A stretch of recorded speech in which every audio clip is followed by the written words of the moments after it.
না দেখা যায় না তো। আপনার কি জেট লেগের রিকভারি হচ্ছে না?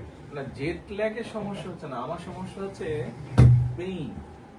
ওই যে দাঁড়ায় দাঁড়ায় মানে এই কয়েকদিনে মিলিয়ে গতকালকেও তো জিপের থেকে বাসে একটু ইজি হয়, দাঁড়িয়ে জিপিতে বসে মানে 3 দিনে 8 আওয়ার্স আমি হাত তুলেছি।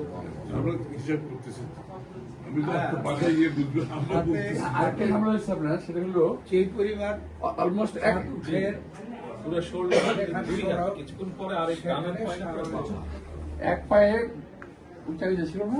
এক পায়ে উঁচা নিচে, তাতে হয়েছে কি আবার হ্যাঁ, হাঁটুতে দেখলাম ব্যথা। এটা আমি ফিল করছি বলে যে এই এক পায়ে তো মানে হাঁটুতে ব্যথা, হাঁটুতে পরে ব্যথা করছে। যাক, এগুলো ঠিক হয়ে যাবে। আপনার ওখানে একটা জেট ল্যাগ টের পাবেন না। আজকে দিয়েছে, আজকে ফিট করেছে। যে আমি ওদের বললাম যে আমাকে এখানে একটা chair, folding chair, back support সহ। ইয়েস, ওই যে ফোল্ডিং চেয়ার থাকে যে বাসের মধ্যে, ঠিক ওই চেয়ারটাই মাইক্রো বাসে থাকে না, ফোল্ডিং চেয়ার, ওই যে ড্রাইভারের সিটের পাশে, ওরকম একটা লাগিয়েছে আজকে। আপনার মানে পুরো বডি শেপের সাথে টাচ জি। করে যাতে প্রেসার না হয়। জি, ওরকম লাগিয়েছে আজকে একটা।